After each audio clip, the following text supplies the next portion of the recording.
Go ahead. Remember high school? A simpler time where the only things that mattered were classes, having fun, and just getting into college. We'd have that one person, that one who our parents would force us to hang out with, who our friends would even make fun of us for hanging out with. You know the person. Well, after we moved away, we forgot about them. Damn, you've been working out?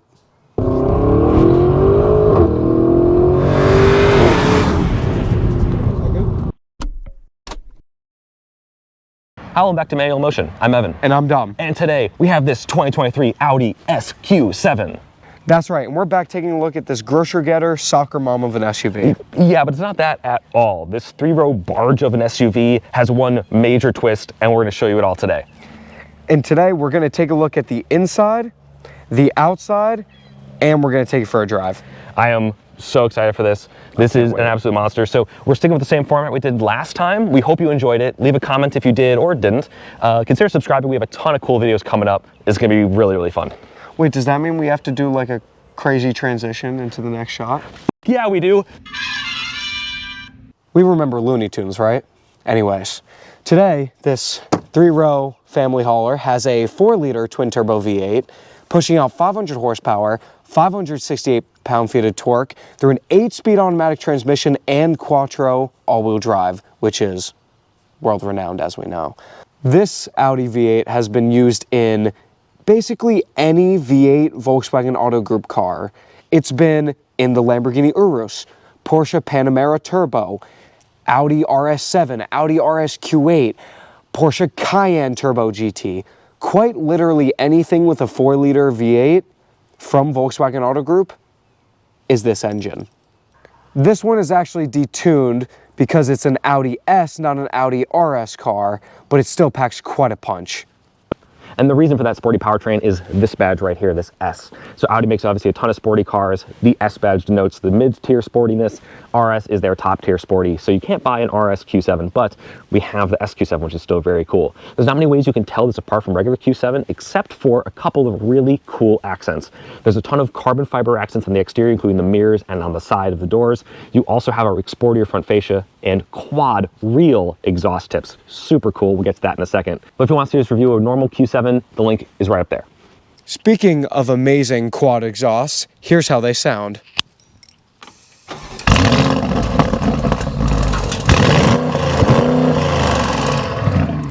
Of course it has a soft limiter, but that sounds so throaty. Now we get to the real moneymaker, the real reason why people buy this car. This powered liftgate, amazing. Plus, the cargo room with the 3rd row seats folded down is great. The cargo room with the 2nd row seats folded down is more than you'll ever need. Over here, we have controls for powering the 3rd row seats and raising and lowering the suspension in case you're carrying something really heavy and need to have it lowered. With the 3rd row seats folded back up, however, you don't have as much room as a GLS or a BMW X7, but there's still a good amount. While the trunk space might be sizable, the 3rd row space is absolutely not. I'm about 5'10", and I have just barely enough room for my knees and my head, and this seat is as far forward as it possibly goes. This is clearly designed for some smaller kids, as evidenced by the pretty small cup holders back here. Just not a great place to spend time if you have legs at all. The place to be if you have legs, though, is, of course, the 2nd row, where you have plenty of space for your legs and way more creature comforts. As we move into the 2nd row, we have a much better amount of legroom, much better amount of headroom. We have a very nice touchscreen display that shows climate controls and heated seats. Below that, we have USB-C charge ports, a 12-volt socket. And as we move to the seats, they are diamond stitch leather, like the front, where it just keeps getting better. Better indeed. This is where the party's at. You have so much carbon fiber up here. That was like the thing I first noticed when I got up here. Tons of carbon fiber on the sides of the center console here, all along the dash. Gigantic swaths of carbon fiber, unbroken. It's really cool. Also on the doors, just beautiful. And in general, Audi has some of my favorite interiors. They are so modern and nice and minimalist, but also like functional and just really cool looking. So up here, of course, you have the big piano black kind of center dash here, People like to hate on it. I actually kind of like it because the center screen is integrated into it. This top screen is your infotainment screen. You have your Apple CarPlay, Android Auto, all wireless, super easy to use.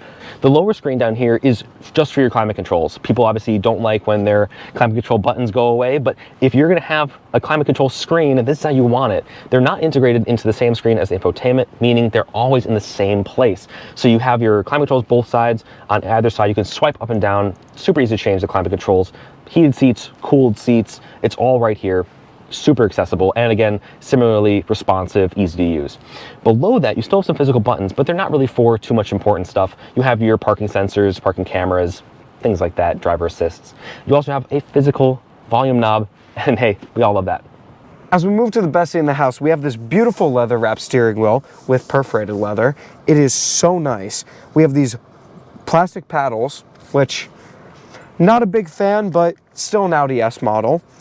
As we move to the right, we have our buttons that control our media and our phone. As we move to the left, we have our buttons that control the center screen. Here in Audi's virtual cockpit, we have our gas mileage, our media, and our nav all configurable. We have our center tach, or you can set it as a separate tach with miles per hour on the other side. It's all super cool. Speaking of cool, this tachometer is actually a bar that curves around the speed, and it's really quite cool. And to get these RPMs started up, we have this engine start stop button rimmed in red. And to actually get the car moving, because that's what's important, we have this perforated leather wrap shifter where you go down to go into drive, down again to go into sport, bump to the side to shift up and down if you want to do it manually, bump up to go into reverse, and a little button for park. All right, now we're talking about the styling of the SQ7, and I mean, look at the thing. That looks crazy. Looks sick. What do you think, Dom? I love the rims, to be perfectly honest. I love the rims. I love the exterior carbon, the mirrors, the little skirts. It's so cool. I mean, it's just so, it's so crazy that this is an SQ7, or a Q7 derived car. This is crazy. Yeah.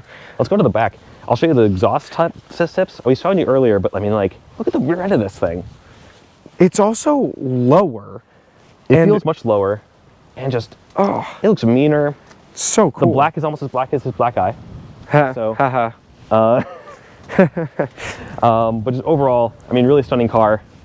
What do you say, Dom? We'll go drive it? I think we should. Let's go drive it. The steering in this thing, combined with this amazing perforated leather steering wheel, is ridiculous. I feel like I can chuck this into a corner, and I shouldn't be able to do that for a 4,000-pound SUV. Plus, the powertrain is ridiculous. I'm gonna put in sport engine mode right now and just give it a little bit of beans.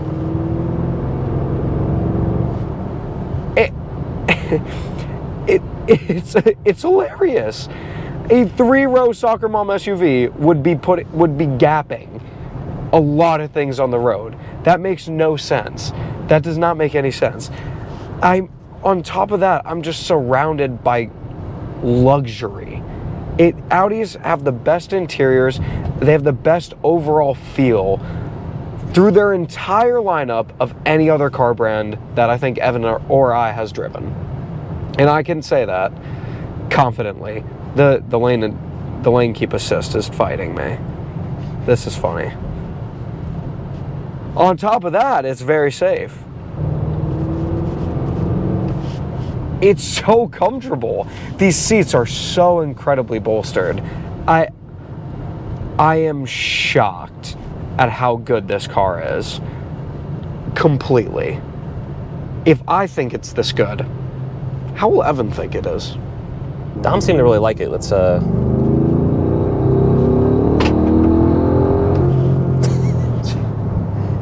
This thing is a freight train. What the hell? I'm shifting down now manually. Get the revs kind of high. Wow, it steers well. Whoa. Oh my God. I am so shocked. What the hell?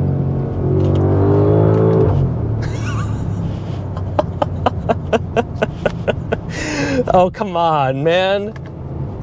That'll get your blood flowing in the morning. Holy crap. That is not slow. It's not like, we've driven some fast stuff. It's not the fastest thing on earth. And obviously the same engine is used in so many other things to be so much faster. But it's just funny to have this form factor of an SQ7 that is so big and kind of externally very wallowy and boring. But it's not. Oh, it's so not. Oh. I love the steering wheel. Audi with the perforated leather, it's probably the only brand to do with perforated leather, one of the only mainstream ones, and it's so nice in your hand, so nice to hold. I would prefer this so much more over like Alcantara or something like that, and I love it. And the brakes feel great. Oh, they feel really strong. I mean, they're obviously huge, but oh, jeez. It sounds more similar to the G-Wagon, actually. The G-Wagon we drove, check out that video if you haven't already. It does feel very similar to that, and it has like this chainsaw upshift. Not quite like an Alfa Romeo, but certainly so much fun, and unexpected from an Audi SUV, for sure. This is just overall, I mean, such a fantastic pick if you're going for, again, that sort of fantastic combination of luxury, tech, but not too much tech, the sportiness, but not too rough, the, you know, comfort, but it doesn't let you, isn't not too removed from the whole driving experience. Audi does that so well, that luxury and sportiness compared to Mercedes and BMW, who are on other ends of the spectrum. This is the embodiment of do it all the time. I think that's just a great way to summarize it. So let's cut to the outro. And that was our time with the Audi SQ7. Yeah, I mean, I really love this thing. It's a total wolf in sheep's clothing. I mean, what did you think about it, Tom? I thought it was completely surprising. I had no clue that Audi could make a fast 3-row SUV. I guess it's almost like, well, they learned a lot doing the RSQ8, I feel like. Yeah. And this feels like a spiritual kind of brother to that, which it's an older brother. Not hard to see why it's Audi also. Yeah, I don't know. Man, Audi's amazing. We had to film this thing twice. We're kind of phoning this outro in. If you liked this, leave a like, comment below, and subscribe, because we have more cool stuff coming soon. That's not just big family SUVs. So stay tuned for that. And we just want to say thank you so much to the owner for letting us take this awesome truck. And that's it. That's it. Good night. Beautiful. Beautiful. Not night, but who cares? Who cares? I'm leaving that in.